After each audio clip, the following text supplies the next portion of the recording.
Around the resurrection చెప్పుకుంటున్నాం. అందులో ఆయన నేరుగా ప్రత్యక్షమైన విషయాలు మాత్రమే మాట్లాడుతున్నాం. అలా కాకుండా ఆయన దర్శనమందు వచ్చి ఆయన వారికి కలలో కనిపించి వాడి జోలికి పోవట్ల. అలా చూస్తే చాలా చెప్పుకోవచ్చు. వాటి జోలికి వెళ్ళడం లేదు కనుక మనం ఈ అరౌండ్ ద రిజరెక్షన్ని కొంచెం కుచించుకునే అవకాశం ఉంది, తగ్గించుకునే అవకాశం ఉంది. బహుశా ఒక 2 లేదా 3 వారాలతో ఈ అంశం ముగిసిపోవచ్చు. ఆ తర్వాత దేవుడు ఏదైనా ఇస్తే ప్రార్థన చేయండి, చెప్పడానికి ప్రయత్నం చేస్తాను. అపోస్తలుల కార్యాల గ్రంథం 23వ అధ్యాయం.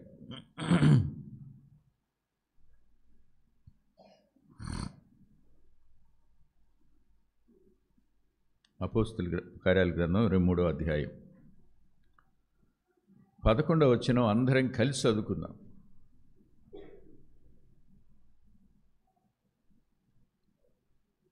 ఆ రాత్రి ప్రభు అతని వద్ద నిలువబడి, ధైర్యముగా ఉండుము, యెరూషలేములో నన్ను గురించి నీవెలాగూ సాక్ష్యమిచ్చితివో అలాగున రోమాలో కూడా సాక్ష్యం ఇవ్వవలసి ఉన్నదని చెప్పాను.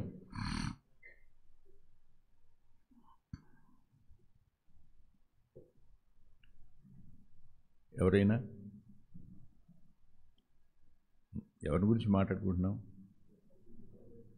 పౌలు అయినా ఆల్మోస్ట్ ఆల్ తన పరిచర్య యావత్తు యోదయ సమరయ వరకు ఈ కంప్లీటెడ్, పూర్తయిపోయింది. ఇంకా రోముకి వెళ్ళడం అంటే అన్యుల మధ్యన కూడా పరిచర్య పూర్తయింది. రోముకు వెళ్ళడం అంటే బూదిగంతాల వరకు వెళ్ళి సువార్త ప్రకటించడం అనేది మిగిలిందుకొచ్చి, దానికి ముందు ప్రభు అతనితో మాట్లాడుతూ ఏమని రాయించాడంటే, ఆ రాత్రి ప్రభు అతని వద్ద నిలుచుంది.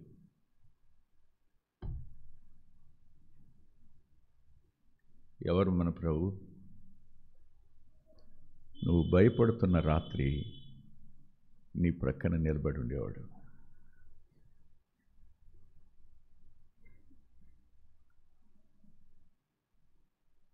భయాలు నీకే కాదు, పౌలు కూడా సహజమే. భయాలు మనకే కాదు, ప్రతి వ్యక్తికి సహజమే.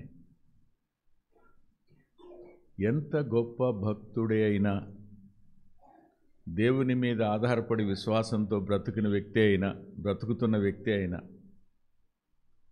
భయం వచ్చే అవకాశం ఉంది, లేదనుకోకండి. కానీ ఇక్కడ నేను పరిచయ వాక్కులు కొన్ని చెప్తాను. భయాన్ని మనం ఎన్నిగా విడదీయచ్చు? 2 కదా. 1 దైవికమైన భయం, పరిశుద్ధమైన భయం. 2వది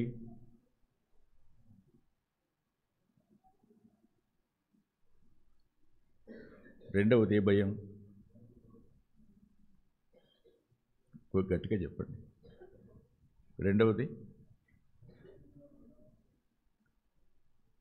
ఒకదానికి హోలీ ఫియర్ అని పేరు పెట్టుకున్నాం. 2వదానికి ఏం పెట్టుకోవాలి?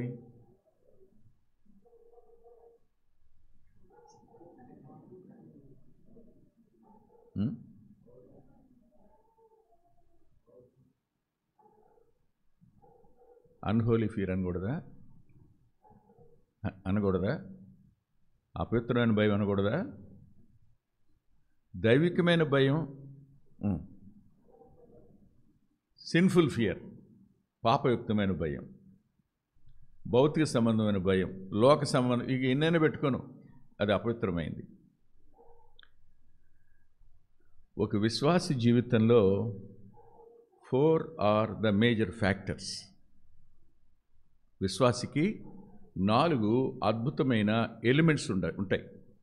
అదేమిటంటే, 1 భయం, 2వది విశ్వాసం, 3వది నిరీక్షణ, 4వది ప్రేమ. జాగ్రత్త గుర్తుపెట్టుకోండి. 1 భయం, 2 విశ్వాసం, 3 నిరీక్షణ, 4వది ప్రేమ. ఈ 4 కూడా పరిశుద్ధమైనవి.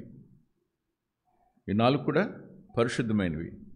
అయితే ఈ హోలీ ఫియర్ ఉందే, ఈ హోలీ ఫియర్, దైవికమైన భయం, పరిశుద్ధమైన భయం అనేది విశ్వాసాన్ని ఏం చేస్తుంది చెప్పండి? విశ్వాసాన్ని ఏం చేస్తుంది? ధైర్యపరుస్తుంది. విశ్వాసాన్ని ధైర్యపరుస్తుంది. ఈ హోలీ ఫియర్ అనేది హోప్ని ఏం చేస్తుంది? నిరీక్షణని చెప్పండి, బలపరుస్తుంది. ఈ హోలీ ఫియర్ అనేది విశ్వాసాన్ని ఏం చేస్తుంది? ప్రేమను ఏం చేస్తుంది? మనకు తెలుసు, ప్రేమ అన్నిటినీ నమ్మును. మరి దేవుని భయం దేనికి మూలం? జ్ఞానానికి ఏది మూలం? భయమేగా. ఇప్పుడు ఈ భయం ఉంటే ప్రేమ ఏమవుద్ది చెప్పండి? ఈ ప్రేమ ఏమవుద్ది? ప్రతి చిన్నది నమ్మేస్తుందా? నమ్మేసి అడిగిన ప్రతి ఒక్కటికి డబ్బులు ఇచ్చేస్తుందా? మాట్లాడరే. చెప్పిన ప్రతిదీ నమ్మేసి భార్యని చేత కొట్టేస్తుందా? ఎవరు చెప్పినా నమ్మేసి భార్యను తక్కువ చేసేస్తుందా? అరే, ప్రాణమిత్రులుగా కలిసి ఉండే అన్నదమ్ముల్ని ఏది విడదీసేది? మాట్లాడరే. మీ అన్నయ్య నేనేదో మోసం చేయాలనుకుంటున్నాడయ్యా, చెప్పింది వచ్చిన పెళ్ళాం, అంతే. అన్నదమ్ములు ఆ తర్వాత కలిసి ఉన్న అవకాశం లేదుగా. అదే ఈ హోలీ ఫియర్లో ఉన్న జ్ఞానం ఉందే, వచ్చిందే, ఈ జ్ఞానం ప్రేమను ఏం చేస్తుంది? అనుభవ జ్ఞానం కలిగిందిగా చేస్తుంది. అందుకని అంటాడు, మీ ప్రేమ సకల విధములైన అనుభవ, మోసపోనివ్వదు జ్ఞానం ప్రేమని. మనం ఎన్నిసార్లు ప్రేమ దగ్గర మోసపోయాం? కళ్ళబొల్లి కబుర్లు చెప్పి, అవునా? ఏమండి, ఇక్కడ కూడా చాలామంది బాధితులు ఉన్నారు. నేను ఉద్యోగం చేసే ప్రతి వ్యక్తికి చెప్పే సలహా ఏమిటో తెలుసు మీకు? నా దగ్గరికి వచ్చి చెప్తారు, పెద్దనాన్న జాబ్ వచ్చింది, పెద్దనాన్న, అన్నయ్య జాబ్ వచ్చింది. నేను చెప్తాను, జీవితంలో ఎప్పుడు ఎవరికి షూరిటీ పెట్టొద్దు. జీవితంలో ఎప్పుడు ఎవరికి షూరిటీ పెట్టొద్దు, అడ్డముండొద్దు. ఇది ఎందులోంచి వచ్చింది? ఎందులోంచి వచ్చింది? జ్ఞానంలో నుంచి వచ్చిన భయంలోంచి వచ్చిన జ్ఞానం ఇది. ఈ జ్ఞానం ప్రేమను ఏం చేస్తుంది? తప్పు చేయకుండా, మోసపోకుండా అదుపు చేస్తుంది. అర్థమవుతుందా? This fear is so valuable to every believer. కానీ ఇక్కడ చెప్పుకుంటున్న భయం అది కాదు. ఇక్కడ చెప్పుకుంటున్న భయం, ఏమైపోతావో రేపు ఉదయం దాకా ఉంటావా? నాకు అనుమానమే. ఇప్పుడు గుర్తుపెట్టుకోండి, ఏదైనా వచ్చిన తర్వాత భయం రావటం వేరు. మీరు వెళ్ళి సైక్రియాటిస్ట్ని కానీ, లేకపోతే బెస్ట్ ఫిజిషియన్ కానీ, ఎక్స్పీరియన్స్డ్ ఫిజిషియన్ కానీ అడగండి. గుండె నొప్పి ముందు వచ్చిందో, భయం ముందు వచ్చిందో? కాలు చేయి ముందు పడిపోయిందో, భయం ముందు వచ్చిందో అడగండి. చెస్ట్ పెయిన్ ముందు వచ్చిందో, భయం ముందు వచ్చిందో అడగండి. చెప్పండి, ఇప్పుడు ఏది ముందు వస్తుంది? అంటే మనిషికి అవసరం లేని నిన్నెన్నడూ విడిచిపెట్టని సహచరి ఒకటి ఉంది అంటే అదే ఆ భయం. It is always follows you. ఎప్పుడు పిలుస్తావో వచ్చి నిన్ను పలకరిస్తా, ఎప్పుడు నువ్వు కొంచెం కంగారు పడతావు వచ్చి లోపలికి చేరి గూడు కట్టుకుని నీతో గుసగుసలాడుతూ ఉంటుంది. అయిపోయినట్టే, ఇంకా నీ ఆరోగ్యం పాడైపోయింది, ఇంకా నీ పిల్లలు దిక్కులేనోడు అయిపోతారు, నీ భార్య పిచ్చిదైపోద్ది, రోడ్లు అమ్మట అడుక్కుంటుంటుంది. ఏం చెప్తారు? ఈ భయం అనేది నువ్వు పిలిచినా పిలవకపోయినా నేను ప్రక్కన ఉంటుంది తమ్ముడు.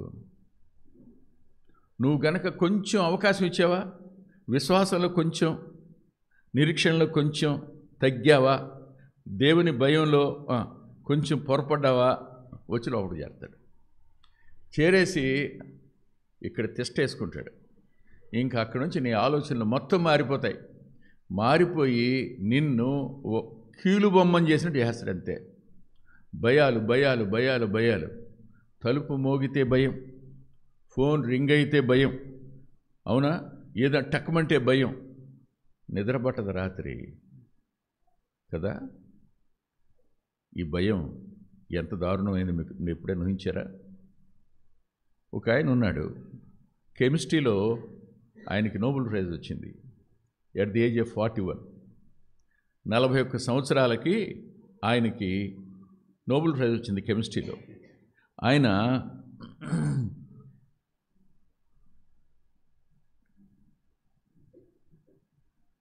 U-235 అనే ఆపరేషన్లో ఉన్నాడు, ఆపరేషన్ కమిటీలో ఉన్నాడు. అది యురేనియంకి సంబంధించిన ఆపరేషన్ U-235. అది మర్చిపోతానని రాసుకున్నానులే. ఆయన అనమాట.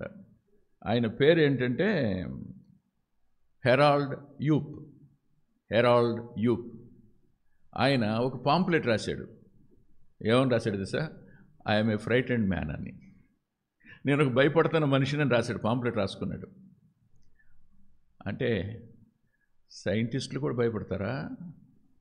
నోబెల్ ప్రైజ్ వచ్చింది, ఎన్ని డబ్బులు ఉంటాయి? నాకే నోబెల్ ప్రైజ్ వస్తే ఏమైపోతాను చెప్పండి?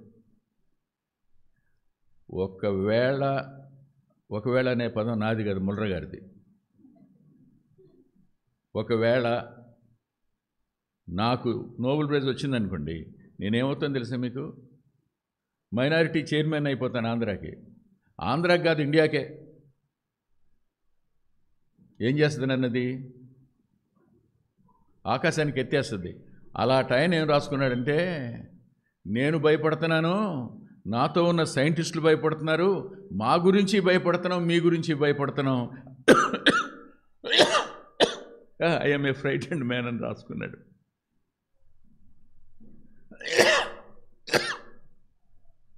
భయం మనిషిని వెంటాడుతుంది, మామూలుగా కాదు. ఎన్ని భయాలుంటాయో చెప్పడానికి వల్ల కానని భయాలుంటాయి. మీరు కీర్తన గ్రంథంలో భయాలను గురించిన ప్రస్తావన చాలాసార్లు ఉంది. మొత్తం బైబిల్ గ్రంథంలో 100 ప్యాసేజెస్ ఉన్నాయి భయాన్ని గురించి. 100 ప్యాసేజ్, మోర్ దెన్ 100 ప్యాసేజెస్ ఉన్నాయి. భయం భయం భయం, భయపడద్దు, భయం అని.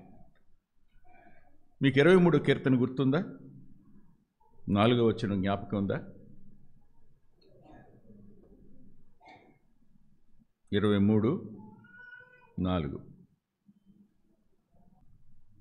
ఇలా చదవాలి. 1 బిగ్గరగా చదవాలి, 2 అర్థవంతంగా చదవాలి, 3వది పక్కడికి నీరసం రాకుండా ఉత్సాహంగా చదవాలి. ఈ 3 గుర్తుపెట్టుకోండి. ఎలా చదవాలి? బిగ్గరగా చదవాలి. ఎన్నిసార్లు చెప్పండి ఆరాధనలో గొణుక్కోవటమే మనం. అందరికీ వినపడి ఆమెను అనద్దా? అందరికీ వినపడేటట్టు ఆరాధన చేసేది ఎంతమంది ఉన్నారు ఇక్కడ చెప్పండి? ఒక ప్రసాద్ ఒక్కడే చేస్తున్నట్టున్నాడు. ఈ మధ్యకాలంలో మిగతా వాళ్ళు కూడా కొంచెం, మా సావిత్రమ్మ కూడా కొంచెం, మన అంజలి కూడా కొంచెం గొంతు పెంచింది, చేస్తుంది, పర్లేదు, వినపడుతుంది. బిగ్గరగా అంటే అందరం ఆమెనంటాం. మీలో మీరు కొనుక్కుంటే అందరూ ఆమెనన్న తర్వాత ఆమెనంటాం. ఎందుకన్నట్టు? చదివేటప్పుడైనా బిగ్గరగా చదవాలి. రెండవది, పక్కనోడికి అర్థం అవ్వాలి, అర్థం అక్కర్లేదా? అర్థం ఏంటి చదవాలి. మూడవది, నీరసం వచ్చినట్టు చదవకూడదు, ఉత్సాహంగా చదవాలి. అంతేకాదు, చదవడానికి నియమం ఉంది. కామా ఉన్నంత వరకు ఆపకుండా చదవాలి. కామా దగ్గర నుంచి ఫుల్ స్టాప్ వరకు ఆపకుండా చదవాలి. అంతేగాని కైమా చేసి చదవకూడదు. కైమా అనగానే మా ర్యాన్ గారు గుర్తొచ్చారు.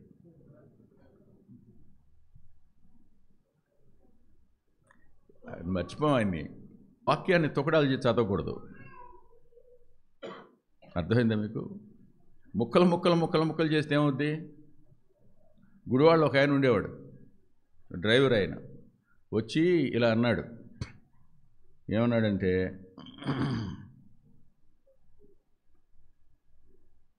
అన్నయ్య మందులు వాడొద్దని దేవుడు చెప్తున్నాడుగా అన్నాడు. మందులు వాడొద్దని దేవుడు ఎక్కడ చెప్పాడయ్యా అన్న. గబగబా వాక్యం తీసి చూపించాడు. చూడండి, మందులు గాక.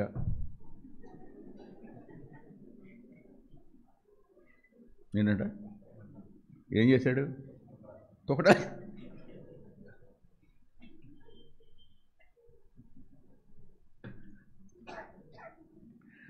అటువంటి వాళ్ళు ఎంతమందిని భరించుంటున్నాం. కాబట్టి వాక్యం చదివేటప్పుడు చాలా జాగ్రత్తగా చదవాలి. చదువుతున్నాను చూడండి. గాఢాంధకార లోయలో నేను సంచరించినను ఏ అపాయమునకు భయపడను. నీవు నాకు తోడయుందువు, నీ దుడ్డుకరయు నీ దండమును నన్ను ఆదరించును. ఇంతేనా? ఏం చెప్తున్నాడు భక్తుడు? ప్రభు, one day I'm going to departure. నేను విడిచి వెళ్ళిపోబోతున్నా. దేన్ని? నా ఇంటిని, నా వాళ్ళని, నీవిచ్చిన నా దేహాన్ని వదిలిపెట్టేస్తా. వదిలిపెట్టేసి ఎక్కడికి వెళ్తాను నేను? Into the shadow of valley of death. మరణఛాయ లోయలోకి వెళ్తా. అయినా భయపడను. కారణం, నువ్వు నాతో ఉంటావు. ఆ రాత్రి ప్రభువు పౌలు ప్రక్కన నిలబడి, విశ్వాసికున్న ఆధిక్యత ఏమిటంటే మరణం దగ్గర కూడా నీ ప్రక్కనే నిలిచి ఉండేవాడు ఆయన. మరణం దగ్గర కూడా, even at the time of death, నీ ప్రక్కనే ఉంటాడు ఆయన. వాగ్దానం చేసినవాడు నమ్మదగినవాడు. ఆయన తన వారిని ఎప్పుడు విడిచిపెట్టడు. గుర్తుపెట్టుకోండి, రక్షింపబడిన నువ్వు ఆయన తన ప్రాణమిచ్చి కొనుక్కున్నవాడివి, కొనుక్కున్నదానివి. భయం తెచ్చుకోవద్దు. భయాన్ని లోపలికి ఆహ్వానించొద్దు. భయానికి చోటివ్వద్దు. మరణం దగ్గర సహితం ఆయన నీ ప్రక్కన నిలిచి ఉండేవాడు. నెంబర్ 1. నెంబర్ 2 చూడండి.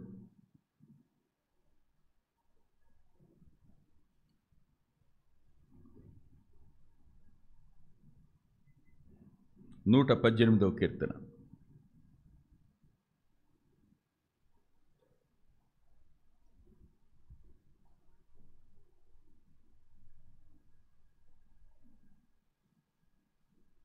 ఆరో వచనం.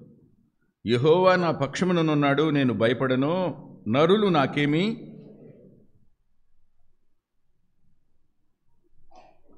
మరణం దగ్గరే కాదు, భూమి మీద నా చుట్టూ ఎటువంటి వాళ్ళున్నా, వాళ్ళు ఎంతటి క్రూరులైనా, వాళ్ళెంత మోసగాళ్ళైనా, వాళ్ళు ఎలాంటి రాజకీయాలు చేయగలిగిన వాళ్ళైనా, యెహోవా ఈజ్ ఇన్ మై సైడ్.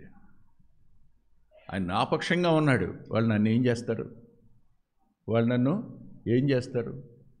భూమి మీద నేను ఉన్నంతకాలం, మనుషుల మధ్యనే ఉన్నా, నన్నేం చేయలేరు వాళ్ళు. కారణం, పౌలు ప్రక్కన నిలబడిన వాడే దావీదు ప్రక్కన నిలబడ్డాడు. నీ ప్రక్కన నిలబడతాడు, నా ప్రక్కన నిలబడతాడు. మూడో మాట, 27వ కీర్తన.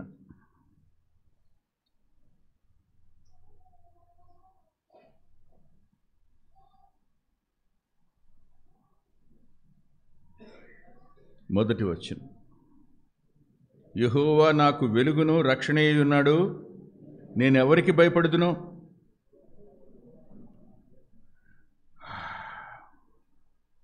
యెహోవా నా ప్రాణదుర్గము, నేను ఎవరికి వెరతును?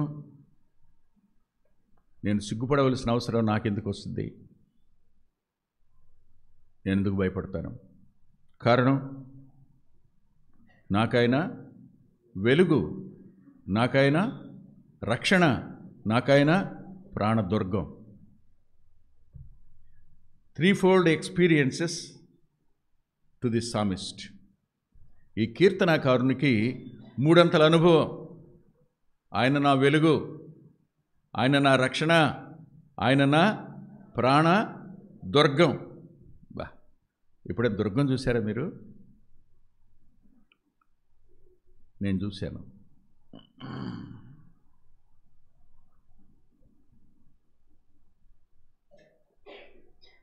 రాయలసీమలో గుత్తి ఆ ఊరి పేరు. హెబ్రోన్లో పనిచేసిన జాసన్ అన్న అక్కడ పనిచేశాడు. ఆ కొండ మీదకి నడిచి వెళ్ళేటప్పటికి ఎట్ ద ఏజ్ ఆఫ్ 33-34 పడిపోయా నేను. నా వల్ల గుండె నొప్పి వచ్చినంత పని అయింది. అంత ఎత్తెక్కెళ్ళాలి. వెళ్ళిపోయి అశ్వశాలలో అలా పండుకున్నా. ఇంక నేను పైకి రాలేనని. కానీ రేణ గారును అజయ్ మాత్రం పై దాకా వెళ్ళారు. కొండలో చాలా హైట్ వరకు వచ్చిన తర్వాత మళ్ళీ పీక్ ఉంటుంది. పీక్ పైకి వెళ్ళిన తర్వాత మళ్ళీ చదురైన ప్రదేశం చుట్టూ ఉంటుంది. అక్కడ ఒక ఉయ్యాల ఉంటుంది. ఆ ఉయ్యాల్లో రాజుగారు కూర్చుంటారు. ఇక్కడ కింద అశ్వశాల, ఆ తర్వాత ఏమో గజశాల, ఆ తర్వాత ఏమో పదాతి దళం, వీళ్ళందరూ ఉంటారు. పైన రాజు ఉంటాడు.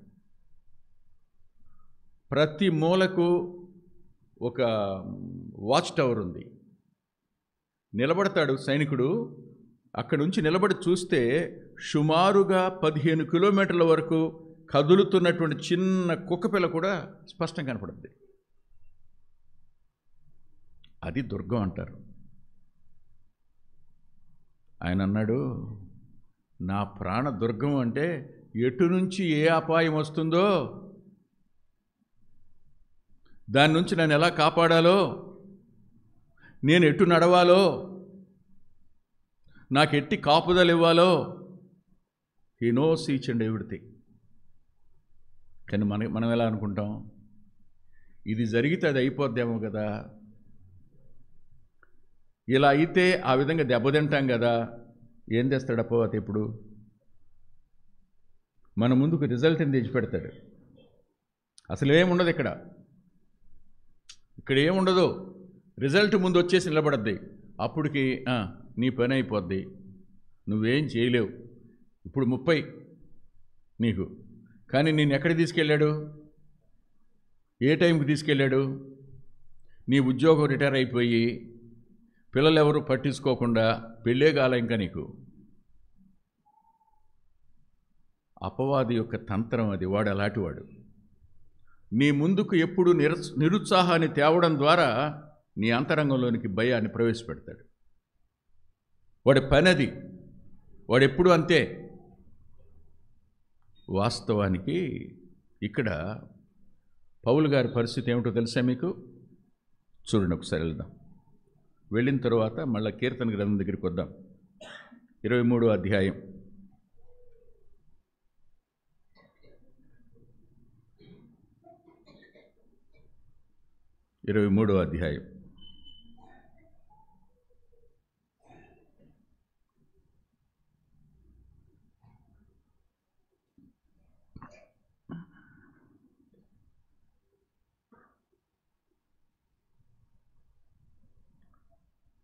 పౌలు గారు మహాసభ ఎదుట ఉన్నాడు.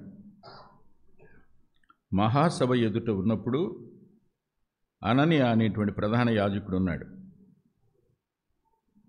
వీళ్ళు పౌలు గారిని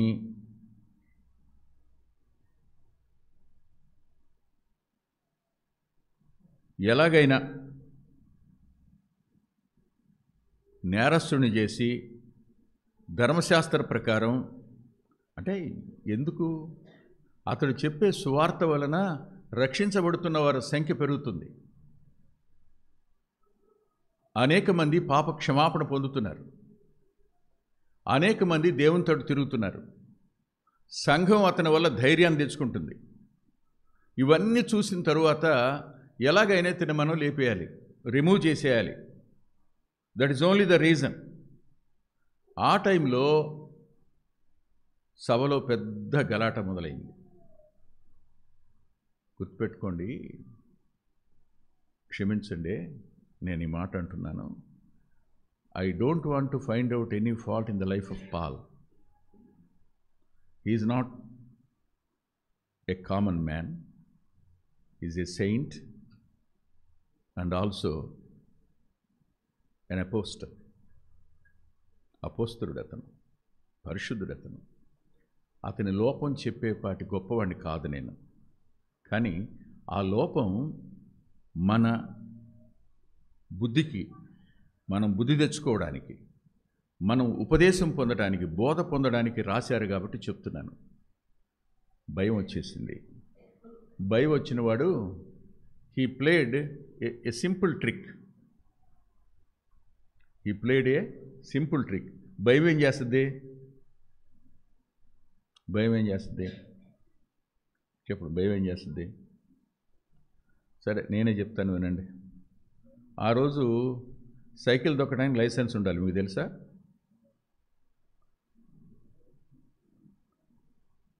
జేపీ గారికి, నాకు, శేఖర్కి, సుబ్బారావుకి, ఇంకెవరికి, వెంకటరత్నం గారికి, శామ్యూల్ గారికి, పాల్ ప్రసాద్ గారికి మాకు తెలుసు సైకిల్ తొక్కటానికి లైసెన్స్ ఉండాలి. సైకిల్ మీద ఇంకోటి ఎక్కించుకుంటే తెలుసా, పట్టుకుంటారు పోలీసులని, మాకు తెలుసు. నేను సరిగ్గా సెంటర్ నుంచి నాన్న మచిలీపట్నంలో పనిచేస్తున్నాడు. ముందు ఒకరిని ఎక్కించుకొని సైకిల్ దొక్కుంటూ వస్తున్నా. లేడీ ఆమెతల దగ్గర రాగానే పోలీసులు పట్టుకున్నారు. నాకు పోలీసులు చాలా భయం. భయం అంటే గబాలను ఒక మాట అనేస్తారని. సైకిల్ పక్కన పెట్టా అన్నాడు. పెట్టా. తాళాలు ఇటు ఇచ్చే అన్నాడు. తీసుకో అన్నా. ఏ అన్నాడు. పర్లేదు తీసుకో అన్నా. లోపల భయమే, పైకి మాత్రం మేకపోతే గాంభీర్యం. తీసుకో అన్నా. ఏ అన్నాడు. పర్లేదులే, నువ్వు సైకిల్ నా ఇంటికి నువ్వే తెచ్చిస్తావులే, వెళ్ళి అన్నా. ఏంటన్నాడు. నేను మా మామయ్య దగ్గరికి వెళ్ళి వస్తున్నానన్నా. ఎవరు మీ మామయ్య అన్నాడు. ఈ ఊరు తహసీల్దార్ అన్నా. బాబు దండం పెడతా, పట్టుకుని పో.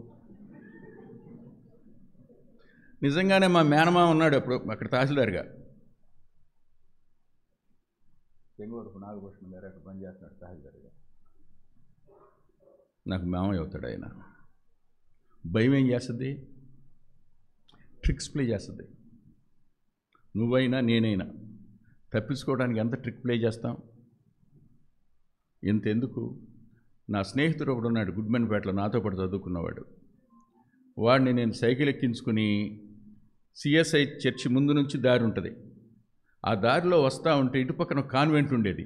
ఆ కాన్వెంట్ ముందుకు రాగానే ఓ రిక్షావాడు, రే అతన్ని సచివర్ని, రే సంటిబాబు పెద్దోళ్ళ సైకిల్కి ఇప్పుడు గొప్పోడు అనుకుంటున్నావురా నువ్వు అన్నాడు. అనగానే ఆపరా అన్నాడు. నేను ఆపా. ఆడేమో ఇంత ఎత్తున్నాడు, ఈడింత. ఆడు కొడితే చచ్చిపోతాడు. ఇప్పుడు నేనేం చేయాలి నాకు అర్థం కావట్లా. గొడవ పెరుగుతుంది, ఇద్దరు తోపులాట వస్తుంది. అటు ఇటు చూసా, నన్ను అందరూ గుర్తుపట్టేస్తారు. ఈలో ఎదు నుంచి రిక్షావాడు వస్తున్నాడు. రై రాపరా అన్న. ఆపాడు. రై ఇటు సీటు తీసుకుని నీ రిక్షాలో వేసుకుని పోలీస్ స్టేషన్ పదరా అన్న. ఆడు అలాగే సార్ అనుకుని వచ్చి, ఎందుకని ఇంతలా ఇంత ఎత్తున్నాను కాబట్టి నా పర్సనాలిటీ రెండు, ఒకటి పోలీసుడు పర్సనాలిటీ, లేకపోతే రౌడీకి సంబంధించిన పర్సనాలిటీ నాది. అందుకని దైవ సేవకునికి ఉండవలసినటువంటి పర్సనాలిటీ నాకు లేదు.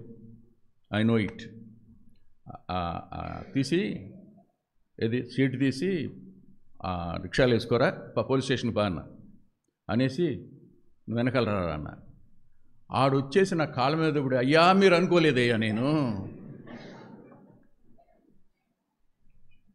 అందరూ నన్ను చూస్తారేమని భయం వేసి ఏం చేశా, ట్రిక్ ప్లే చేశా. మారు మనసు లేదు అప్పుడు. ఎన్ని మారు మనసు లేనప్పుడు పరిస్థితులు. మారు మనసు వచ్చినా కూడా తప్పించుకోవడానికి we are going to play tricks. ఓ చిన్న మాట అన్నాడు, అయ్యా నేను పరిసేయుణ్ణి. పరిసేయుడా విశ్వాస? పరిసేయుడా క్రైస్తవుడా? మాట్లాడరే. Who is Paul? Is a Christian. కానీ ఏమన్నాడు? గతాన్ని నేనే ఉద్యోగం చేశాను అనుకున్నా. మనవాళ్ళు కూడా ఎక్కడైనా ఎవరైనా ఆపితే భలే చెప్తారు, ఎవరనుకుంటున్నావు నన్నని. ఒకప్పుడు నువ్వేదైనా ఇప్పుడు దైవ సేవకుడుగా ఇది కాదు, బ్యాక్ అడ్రస్ ట్రిక్ ప్లే చేయడం. నేను పరిసయ్యుడిని, పరిసయ్య నీతి కోసం ఈ పనులన్నీ అనగానే సభ మొత్తం రెండుగా విడిపోయింది. పరిసయ్యులందరూ పౌలు పక్షం అయిపోయారు, సద్దుకాయలు వేరయ్యారు, వాళ్ళు కొట్టుకు చచ్చే పరిస్థితి ఏర్పడింది. ఇప్పుడు అర్థమైందా మీకు? వెంటనే అక్కడున్న ఆయన భయపడిపోయి బాబా ముందు తీసుకెళ్ళిపోయింది ముందు అన్నారు. పౌలు బయటకు వచ్చాడు. కానీ తెల్లవారితే ఏం జరుగుతుంది? ఇప్పుడు లోపల మనస్సాక్షి భయపెడతా ఉంది, బాధ పెడతా ఉంది. నిన్ను నువ్వు కాపాడుకోవడానికి ప్రయత్నం చేసావు, కానీ నా మీద ఆధారపడాల. అందుకనే నెక్స్ట్ డేకి నిలబడినప్పుడు నేను ఈ ఒక్క విషయములో తప్ప నా మనస్సాక్షిని నేను పవిత్రంగా ఉంచడానికి అభ్యాసం చేసుకున్నాను, ఈ ఒక్క విషయంలో తప్పు చేశానని పశ్చాత్తాపడతాడు పౌలు గారు. భయం అనేది ట్రిక్ ప్లే చేయడానికి కారణం అవుతుంటుంది. నెంబర్ 1. నెంబర్ 2, తెల్లవారితో ఏం జరగబోతుందో అర్థం కావటంలా. What is going to be happened? నిన్న నేను చేసిన తప్పు ఇవాళ భయానికి కారణమైంది, అవునా? ఇప్పుడు నాకు ఎవరున్నారు? బద్ధశత్రువులు ఉన్నారు. రేపు ఏమవుద్ది? వాళ్ళు కక్ష సాధిస్తారు. నిన్న నేను చేసిన పని, నేడు నాకు వచ్చిన భయం, చుట్టూ ఉన్న శత్రువులను బట్టి రేపు వాళ్ళు ఏం చేస్తారు మీకు తెలుసా? సరిగ్గా అలా ఆ మహాసభలో 2 భాగాలు చేసేసిన ఇతని జ్ఞానం 40 మందికి కడుపు మంట కారణం అయిపోయింది. 40 మెంబర్స్ వాళ్ళు ఏకమైపోయారు. ఏకమైపోయి పౌలు అనేవాడిని చంపేటంత వరకు పచ్చి మంచినీళ్ళు ముట్టం అని శపథం చేశారు 40 మంది. చూడండి అన్నమాట.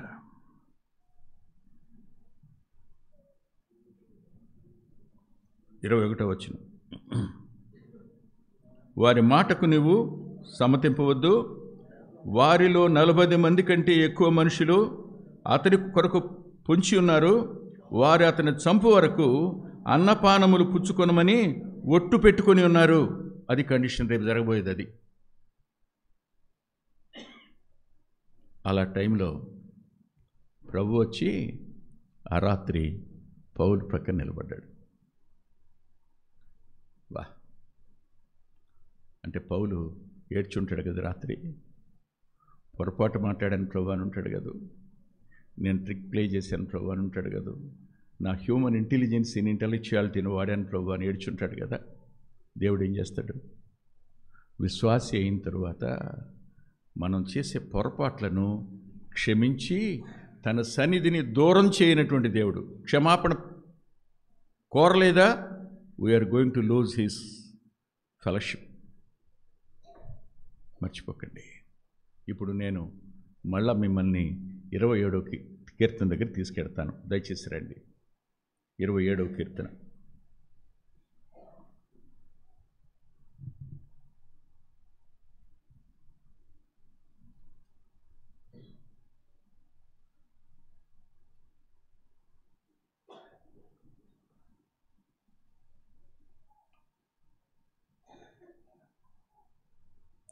కీర్తనలో నేను ఎవరికి భయపడుదును? యెహోవా నా ప్రాణదుర్గము, నేను ఎవరికి వెరతును? 2వ వచనం, నా శరీరము తినుటకై దుష్టులు నా మీదికి వచ్చినప్పుడు, నన్ను బాధించువారు నా మీదకు వచ్చినప్పుడు వారు తూలి తొట్టిల్లిరి. ఎప్పటి మాట ఇది? 2వ వచనం నిన్నటి మాట. నిన్న శత్రువులు నా మీదకి వచ్చారు, కానీ వారు వచ్చి ఏం చేశారు? తూలి తొట్టిల్లారు. నిన్నటి భయం. తర్వాత చూడండి 3వ వచనం, నాతో యుద్ధం చేయుటకు దండు దిగినను. ఎప్పటి మాట? నేటి మాట. ఇదేమో 3 నేడు వర్తమానం, 2 నిన్నటి మాట, భూత కాలానికి సంబంధించింది. మొదటి మాట భవిష్యత్ కాలానికి సంబంధించింది. ఒకసారి మళ్ళీ చదువుకుండదని. నేను ఎవరికి భయపడతా, ఎవరికి విరుస్తా, ఇట్ ఈస్ రేపటిని గురించి, నేటిని గురించి. 2, 3 ఇలా భూత భవిష్యత్తు వర్తమాన కాలాలకు సంబంధించిన భయాలు మనల్ని వెంటాడతాయి. నిన్నటి భయం వెంటాడుతుంది, నేటి భయం వెంటాడుతుంది, రేపటి భయం వెంటాడుతుంది. ఈ భయాల నడుమ పౌలు గారి ప్రక్కన నిలబడిన వాడే నీ ప్రక్కన, నా ప్రక్కన నిలిచి ఉన్నవాడు. నా పేరు ఇమ్మానుయేలు, సదాకాలం నేను మీకు తోడుగా ఉంటాను అని చెప్పిన దేవుడు పునరుద్ధానుడైన. ఇప్పుడు మనం ఏం చేయాలి? ఆయన చిత్తానికి మనం అప్పగించుకోవాలి. ఆయన చిత్తానికి మనం అప్పగించుకోవాలి. మన ప్రాణాత్మ దేహాలను ఆయన చిత్తానికి అప్పగించుకొని మన స్వయంలోంచి రేగుతున్నటువంటి కలవరాన్ని, వీటన్నిటినీ ప్రభువుకు అప్పగించుకుని మనం ఆయన మీద ఆనుకుని ప్రయాణం చేయవలసిన వాళ్ళంగా ఉన్నాం. ఇక్కడ ఆయన అన్నాడు 23:11 ఆయన అన్న మాట ఏమిటి అని అంటే, ధైర్యంగా ఉండు, బీ ఆఫ్ గుడ్ చీర్. ధైర్యంగా ఉండు, ధైర్యంగా ఉండు, ధైర్యంగా ఉండు. ఎవరంటారు ధైర్యంగా ఉండమని? ఎవరినంటారు? మాట్లాడరే. ధైర్యంగా ఉండమని ఎవరిని అంటారు?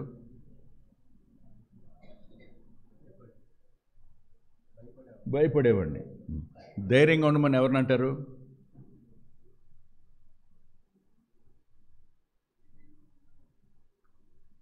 పిరికి స్వభావం కలిగిన వాళ్ళని. భయపడడం వేరు, పిరికోళ్ళు వేరు. ఎంత ధైర్యవంతుడైనా భయపడే అవకాశం ఉంది. పిరికివాడు ఎప్పుడు భయపడకుండా ఉండలేడు పాపం. అర్థం కాల? ప్రతి అతను భయము అతను కలిసి పుట్టారు కవలలో. వాళ్ళు పిరికోళ్ళు.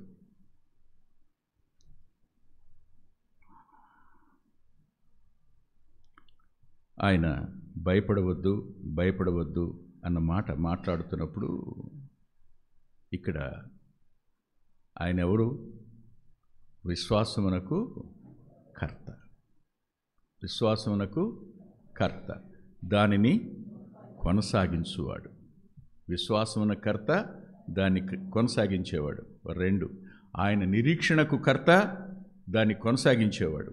3, ఆయన ప్రేమకు కాదా, దాన్ని కొనసాగించేవాడు. రోమా 5:5 ప్రకారం మన అంతరంగంలో తన ఆత్మ ద్వారా ఆ ప్రేమను కుమ్మరించేవాడు ఆయన చెప్తున్నాడు, భయపడొద్దు కాదు, ధైర్యంగా ఉండు. భయపడొద్దు కాదు, ధైర్యంగా ఉండు. అంటే భయాన్ని రానివ్వకు, రేపటిని గురించి ఆలోచించబాకు, నిన్నటిని గురించి చింతించబాకు, నేటిని గురించి తొందరపడబాకు. Be courageous, be of good cheer అన్నాడు. లేఖనంలో సుమారుగా ఇదే పదం, అంటే ఆదిమ గ్రీకు భాషలో వ్రాసిన పదం, సువార్తల్లో 4 సార్లు వాడాడు ప్రభు. సువార్తల్లో ఇదే పదం 4 సార్లు వాడాడు. అపోస్తల కార్యాల గ్రంథంలో ఇప్పుడు వాడాడు. మొత్తం 5 అంతలుగా 5 సార్లు వాడబడింది. ఆయనే పలికాడు ఈ మాట. ఆ ప్రతి మాట దగ్గర మనం నేర్చుకోవలసిన పాఠాలు ఎన్నో ఉన్నాయి. 1, 2, 3 కాదు, చాలా పాఠాలు ఉన్నాయి. అందులో ఈరోజు 1, 2 పాఠాలు చెప్పి నేను ముగిస్తాను. దయచేసి కొంచెం పర్లేదుగా, ఎందుకంటే వాళ్ళ ముందే అయిపోయింది. ఇది ఆరాధన ముందే అయిపోయింది. నేను అనుకున్న టైం కంటే ముందే వచ్చే వాక్యం చెప్పడానికి. స్టార్ట్ చేద్దాం, వెళదాం రండి. మత్తయి సువార్త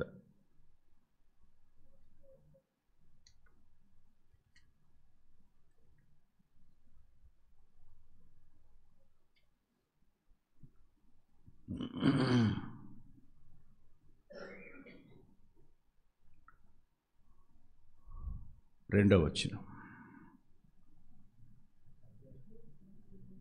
ఇదిగో జనులు పక్షవాయువుతో మంచం పట్టి ఉన్న ఒకని ఆయన వద్దకు తీసుకుని వచ్చిరి. యేసు వారి విశ్వాసము చూచి, కుమారుడా, ధైర్యముగా ఉండుము, నీ పాపములు క్షమించబడినవని పక్షవాయువు గలవానితో చెప్పెను. ఇక్కడ వాడాడు ఫస్ట్ టైం, ధైర్యంగా ఉండు. అమ్మా, మత్తయి 9:2.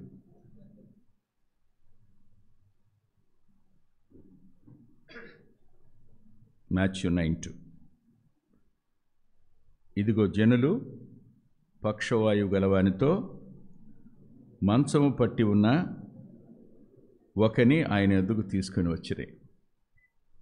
మీరు ఇక్కడ ఒక చిన్న తలంపు నేను మీతో చెప్తాను. మంచము పట్టి ఉన్న bed patient. We don't know how many years he is on the bed. Who is going to help him? Who is going to support him? Who is going to take care of him? పడక మీద పడి ఉండి లేవలేడు, తన పని తాను చేసుకోలేడు, paralyse అయిపోయాడు. ఒక కాలు ఒక చెయ్యి కాదు. పక్షవాయువు అన్న పదం వాడినప్పుడు కరెక్ట్గా ఊస చెయ్యి అలా కాదు, ఊస కాలు కాదు, మొత్తం బాడీ మొత్తం ప్యారలైజ్ అయిన కండిషన్ అయి ఉండాలి. అందుకనే మంచము పట్టి అనే పదం. అంటే హీఈస్ అనేబుల్ టు మూవ్, కదలలేడు. ఎంతకాలం నుంచి ఉన్నాడో తెలియదు. ఎలా ఉంటుంది పరిస్థితి చెప్పండి? ఏమనుకుంటారు? అరే, నీ తోటి వాళ్ళందరూ హాయిగా ఆడుకుంటున్నారా, చిన్నోడైతే, యవనస్తుడైతే, 40 ఏళ్ళు చిన్నోడైతే, 60 ఏళ్ళు చిన్నోడైతే, ఏం చేసేవారా నువ్వు? 30 ఏళ్ళు ఉన్నప్పుడు ఇదే మాట అంటారుగా. కానీ మనసులో ఏమొస్తుంది? ఏదో తప్పు, I have done something wrong. యూదున్నయ్యుండి, అబ్రహాము సంతానం అయ్యుండి, మోషే ధర్మశాస్త్రం కలిగి ఉండి, బలి అర్పించడానికి కూడా నేను వెళ్ళలేను.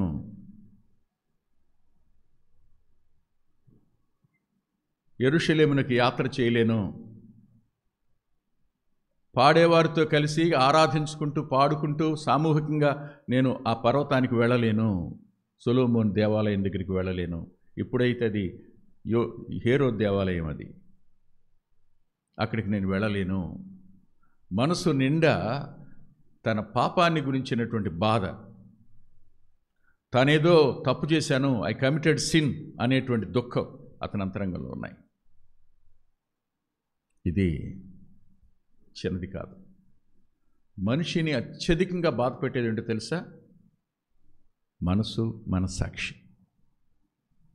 నువ్వు అది చేసావు కాబట్టే నీకు ఇలా అయింది, నువ్వు అలా ప్రవర్తించావు కాబట్టి నీకు ఇలా అయింది, నీవు ఇలాంటి నిర్ణయం తీసుకున్నావు కనుక నెట్ అయిపోయావు, నీవే కారణం, because of you only you are suffering అని నిద్ర పట్టనివ్వదు, తిననివ్వదు, ఏమీ చేయనివ్వదు, సక్రమంగా ఆలోచించనివ్వదు.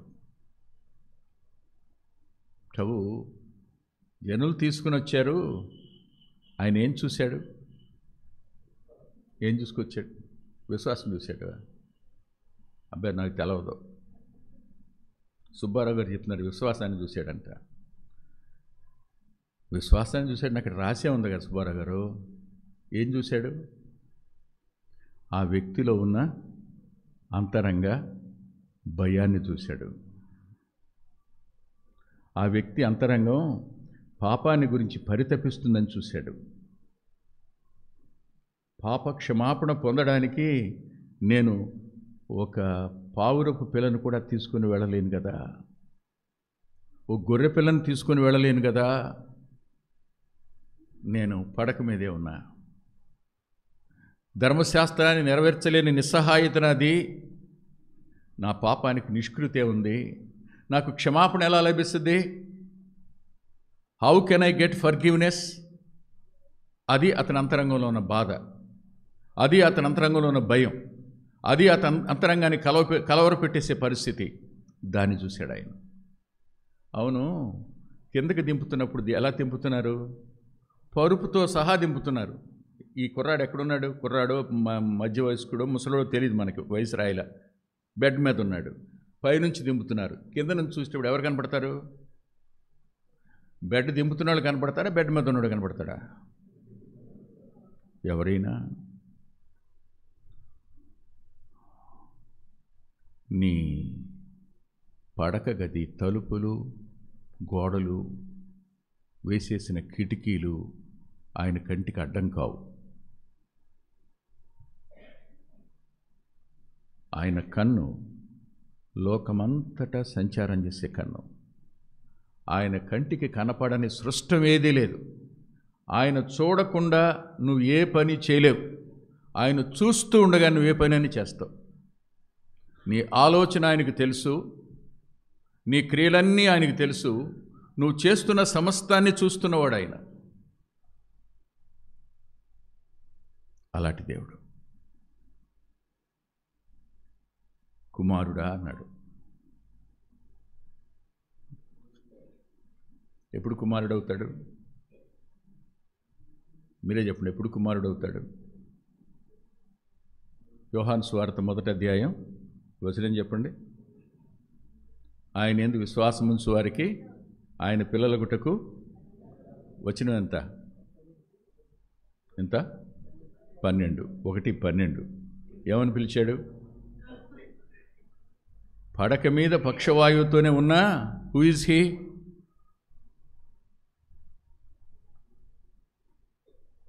సన్ ఆఫ్ గాడ్, దేవుని కొడుకు. తెచ్చినోళ్ళ విశ్వాసం వేరు, ఇతనికి ఉన్న విశ్వాసం వేరు. ఏ విశ్వాసం ఉంది? ప్రభువు మీద అతనికి ఉన్న విశ్వాసం. ప్రభువుని ప్రభు దగ్గరికి రాకముందే నమ్మినవాడు ఇతను. లేకపోతే he won't call him as a son. పిల్లవాడు, ఆయన పిల్లలగుటకు అనే పదం ఇక్కడికి రాకముందే అతని అంతరంగంలో ఏమని చెప్పండి? ఆయనే. వినుట ద్వారా విశ్వాసం. ఎంతోమందిని బాగు చేశాడని, ఎంతోమంది కళ్ళు తెరిచాడని, ఎంతోమందికి చేతులు ఇచ్చాడని, ఎంతోమందికి చెవినిచ్చాడని వింటూనే ఉన్నాడు. అలాంటివాడు ఇక్కడికి రాకపోవడమే ప్రభునందు విశ్వాసం ఉంచిన వాడయ్యాడు. అందుకే మొట్టమొదట ఏమన్నాడు? మై సన్, మై చైల్డ్ అని.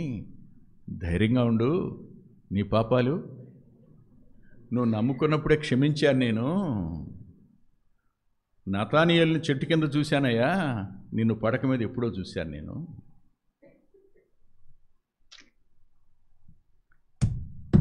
ఆ దేవుడు నీ దేవుడు. అదే ప్రభు ఈరోజు నీతో నాతో ఉన్నవాడు. అదే ప్రభు సంఘానికి శిరస్సు. ఆయన ఇప్పుడు మన మధ్యన ఉన్నాడు. 2-3 ఉంటానన్నాడుగా, ఉన్నాడు ఇప్పుడు ఆయన.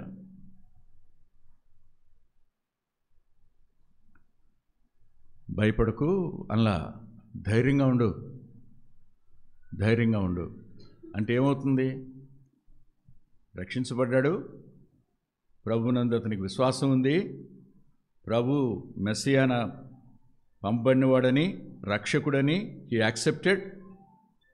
అయినా సరే ఏమవుతుంది చెప్పండి? భయం అనేది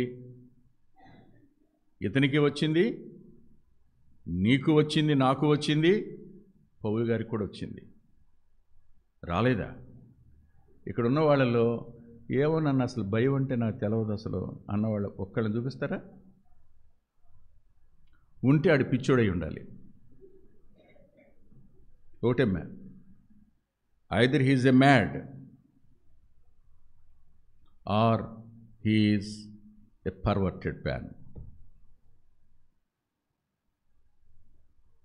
కామన్ మ్యాన్ ఎవరికి కూడా భయం లేదు, భయం రాదు, నాకు భయం లేదని చెప్పలేం. కొన్నిసార్లు మీరు పాడుతుంటారు, ఆ పాటలో నాకు భయం వేస్తుంది, అవునా? కరువులు ఎన్నైనా రాని, నాదంతా పోతే పోనీ, కలుగని ఎంతైనా హాని, నా బ్రతుకుకు నీవే చుక్కాని.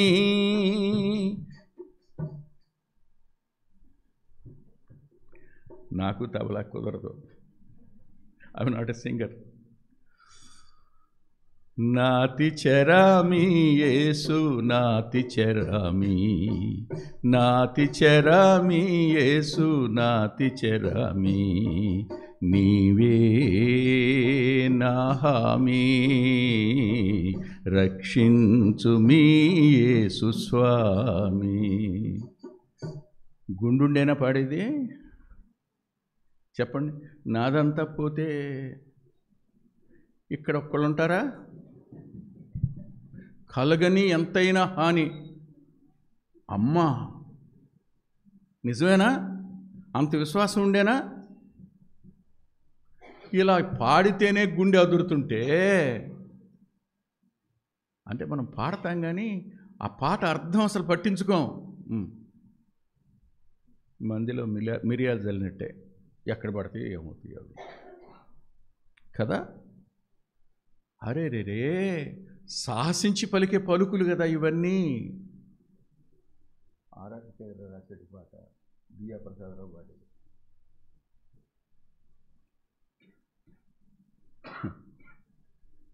మళ్ళీ నేను భయపడను,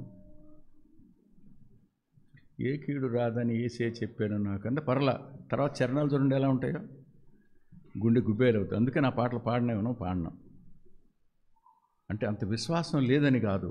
భక్సింగ్ అని ఒక మాట చెప్పాడు, డోంట్ ఆస్క్ ఫర్ సఫరింగ్స్. శ్రమలు కావాలని మీరు కోరద్దు.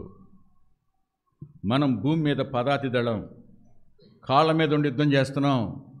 వాళ్ళు ఆకాశ సమూహం, వాళ్ళు వాయుమండలాధిపతులు, వాళ్ళతో భూమి మీద ఉండి పోరాడుతున్నాం. నేను గెలుస్తాను, నేను గెలుస్తాను. ఓ రోజు పరమనకేని మీటింగ్స్కి, అంటే విశ్వవాణి వాళ్ళు పెడతారు, విశ్వవాణి కాదులేండి, అది TWR. వాళ్ళ మీటింగ్కి వెళ్ళినప్పుడు ఆయన నేను ఒకే వేదిక మీద వాక్యం చెప్పాం. Maybe that is his last convocation అక్కడ. ఆ విచిత్రం ఏమిటో తెలీదు. ఆయనకు ముందు వర్తమానం ఇచ్చారు, ఒకటే వర్తమానం అనుకున్నారు. ఆయన మాట్లాడేశారు చాలాసేపు. ఆఖరిగా వచ్చి వెంకటరత్న గారు వచ్చి మాట్లాడతారన్నారు. కానీ ఆ ముందు మాట్లాడినప్పుడు ఆయన ఏమన్నాడో తెలుసా?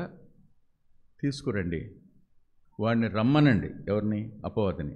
వాడిని రమ్మనండి, వాడి పీక మీద కాలేసి తొక్కుతాను నేను అన్నాడు. వెనకాల కూర్చుని ఐ వాజ్ టెరిఫైడ్.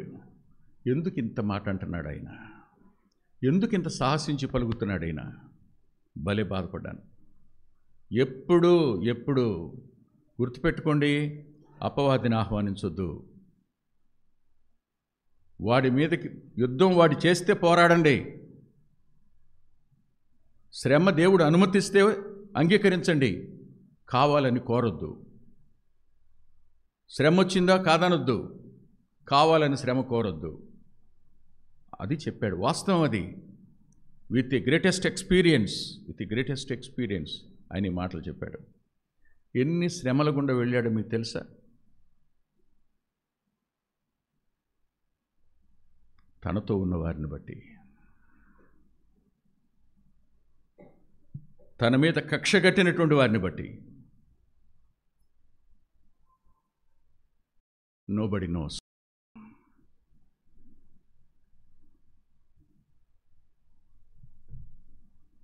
చాలా కఠినమైన మాటలు పడ్డాడు ఆయన.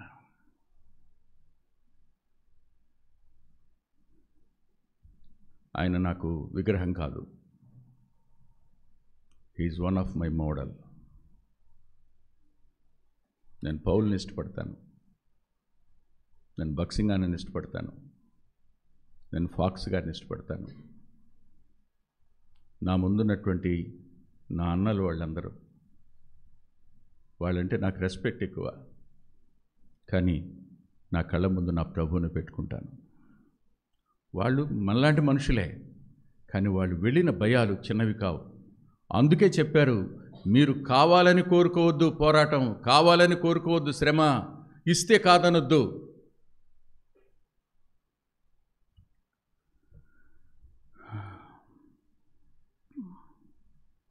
నీ పాపములు క్షమించబడి ఉన్నవి అన్నాడు.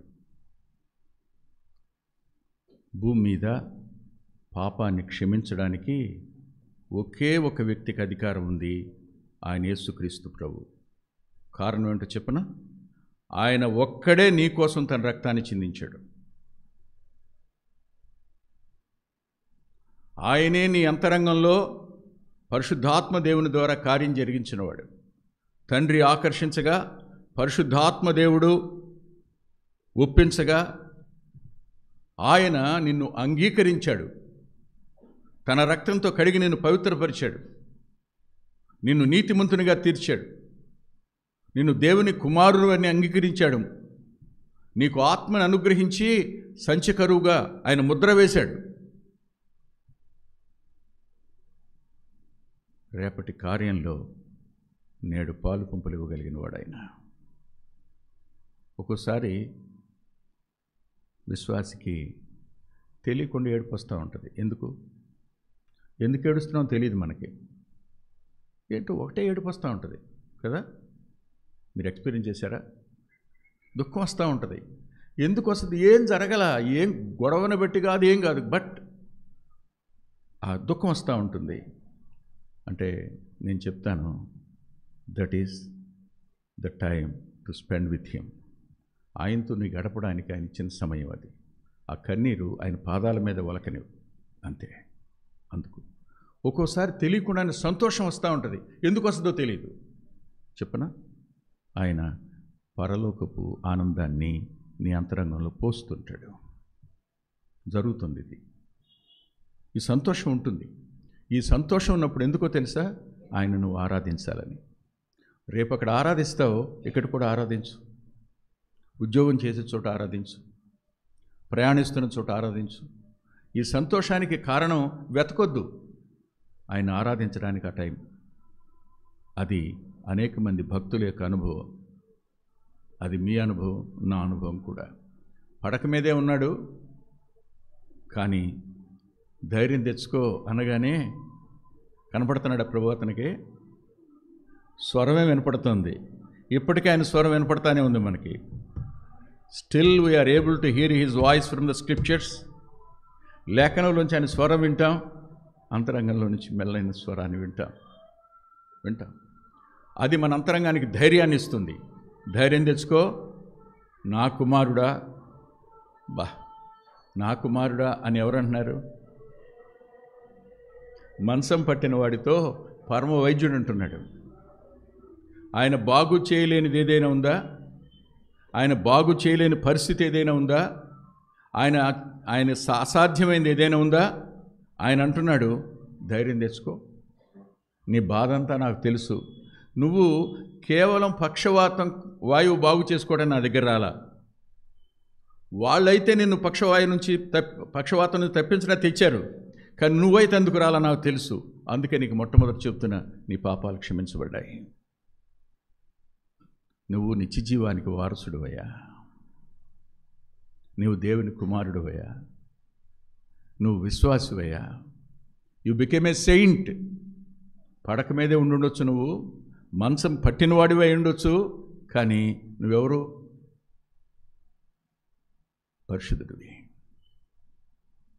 కదా. అప్పుడు అన్నాడు ఈ మాట. అవును, మీరంతా ఎవరు? బలలో పాల్పొంపులు పొందేవాళ్ళు అంతా ఎవరు? క్షమించబడ్డవాళ్ళేగా. వాళ్ళతో కూడా ఈరోజు మాట్లాడుతున్న మాట ఏమిటి? ధైర్యంగా ఉండు, ధైర్యంగా ఉండు, ధైర్యంగా ఉండు. ప్రభు నేటికి చెప్తున్న మాట అదే, ధైర్యంగా ఉండు. దేవుడున్నాడు. ఆయనకి నీ గతం తెలుసు, ఆయనకి నీ వర్తమానం తెలుసు, ఆయనకి నీ భవిష్యత్తు తెలుసు. ఆయన నీకు తోడుగా ఉండేవాడు, ఆయన నిన్ను రక్షించేవాడు, ఆయన నీకు వెలుగు, ఆయన నీకు ప్రాణదుర్గం. కానీ భయపడి ట్రిక్లు ఎన్ని ప్లే చేసామో గుర్తు చేసుకోండి. భయపడి ఎంత కృంగిపోయామో జ్ఞాపకం చేసుకోండి. దేవుడు ఎందుకు ఇలా చేశాడని అపవాదిని చెవి దగ్గర గుసగుసలాడినప్పుడు ఆయన మీద కష్టం వచ్చిన సందర్భాలు జ్ఞాపకం చేసుకోండి. రోమా 8:28 తప్ప కొరింథీ మొదటి పత్రికలో ఆయన దాచి ఉంచిన మేలు ఆయన ప్రేమించే వారి కోసం అది కంటి కనపడలేదు, చెవికి వినపడలేదు, హృదయానికి గోచరం కాలేదన్న మాట భవిష్యత్తు గురించి తప్ప, నేను నా కంటికి రెప్పలా కాస్తున్నానన్న వర్తమానాన్ని గురించి చెప్పిన మాట తప్ప, మనం దేవుని మీద కినుక వహించేటట్టు, దేవుని మీద తిరగబడేటట్టు, దేవుణ్ణి బాధ పెట్టేటట్టు మనల్ని మార్చడానికి వాడెప్పుడు గుసగుసలాడుతుంటాడు. కంగారు పడకండి, ఆయన ఉన్నాడు. ఆ రాత్రి పౌలు పక్కన నిలబడిన వాడే, ఆ పక్షవాయువు కలవాన్ని చూసిన వాడే నిన్ను చూశాడు, నన్ను చూశాడు, నీతో ఉన్నాడు, నాతో ఉన్నవాడు. మన అంతరంగాలలో ఆయనకు విరోధంగా రేగినటువంటి భావాలని ప్రభు పాదాల దగ్గర ఒప్పుకుందాం, తల్ల ఉంచుదాం, ప్రార్థన చేసుకుందాం.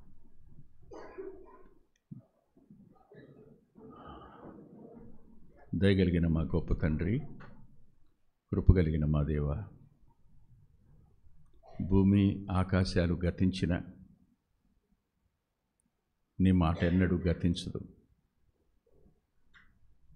నీ మాట ఎన్నడూ గతించదు. ఈరోజు యోగ్యమైన రీతిలో బలలో పొందే కృపనివ్వండి. ధైర్యంగా ఉండు అని మీరు పౌలుతో మాట్లాడారు, ఆ పక్షవాయువు గల వ్యక్తితో మాట్లాడారు, కూడి ఉన్న మా ప్రియ సహోదరులతో మాట్లాడారు, నిలబడి మాట్లాడుతున్న నాతో కూడా మాట్లాడారు. మీరున్నారు, మాతోనే ఉన్నారు.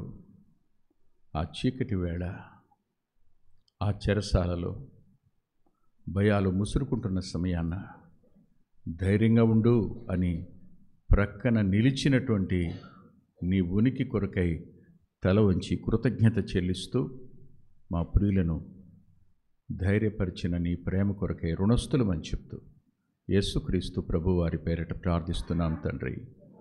ఆమేన్.